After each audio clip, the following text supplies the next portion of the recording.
Okay, Ian, please.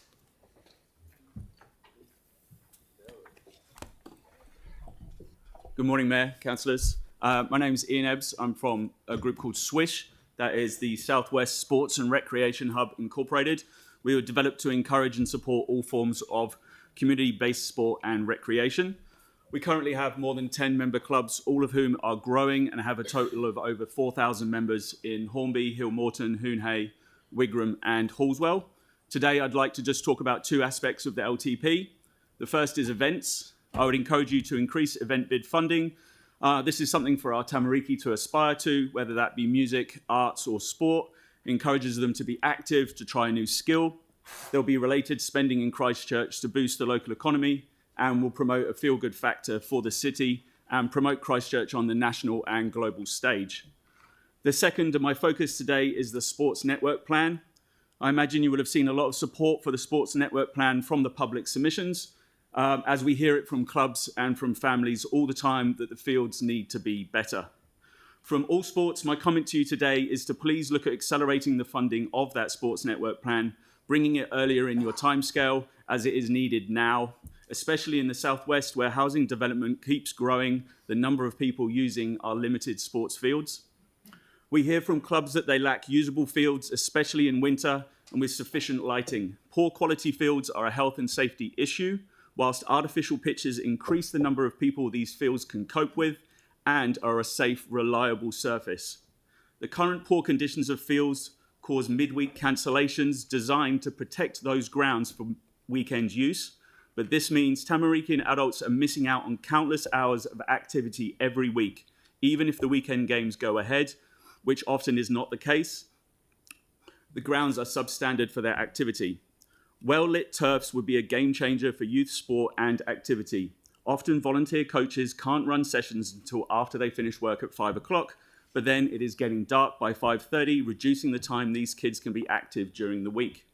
In the Southwest, we have had such a huge post-earthquake growth that we have areas that were planned to be occupied by 2040 with houses already, and more are being built. But we still have much of the 2010 infrastructure, particularly with sports and recreation.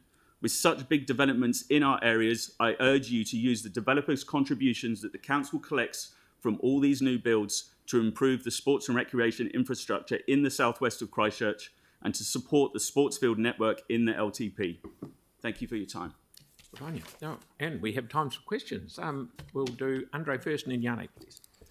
Thank you, and I'll use Halswell Domain as an example. Yes. He had the issue last season of it not the main field not being usable for much of the season. He had the same issue the winter before that, same issue the winter before that. You're able to just talk about how this will continue to happen year after year until things are finally done. The issue with a lot of the fields is the drainage and the number of people that want to use them. There's a lot more people in those areas wanting to use the fields, and the problem is you only have certain areas that can be used due to the lighting. So it's not even just the pitches that people play on, it's actually more about the training areas. We want areas that can be used throughout the week, every single day and night, by schools and by clubs, where they can just be maxed out as much as possible. And the pitches is almost secondary because we can protect some of the match pitches if you've got these other areas that can be used all the time.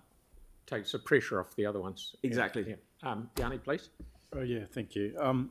Just in regards to your submission, do you have a specific location where you'd like us to look at putting artificial? And are you also aware that the council's proposing to cut the development contributions funding by tens of millions into sports fields in the growth areas? I wasn't necessarily aware about the cuts. Like, we were hoping that there would be, this needs investment now. And location-wise, we've worked with some kind of the other clubs and looked at areas, and there's some places like Warren Park in Hornby has actually got quite good drainage. It's actually a very good field, so we wouldn't recommend doing that. But Halswell Domain, as you mentioned, Andre, there's so many people in and around the area, and the fields aren't of sufficient quality to be able to play on enough, whilst Warren Park is a little bit better to play on, so I would recommend putting it at Halswell. And I can only speak for that area. Obviously, the rest of the city needs it as well, because we experienced that with kids going to away games, or what we hear from other clubs, like they're desperate as well. There's only 2 or 3 locations where you can actually train every night of the week and not ruin the fields. And that's what we need more of. good questions, good answers. So thank you for you've used up all your time. That's brilliant. Thank you. Okay, Sandra, please. Sandra's not here.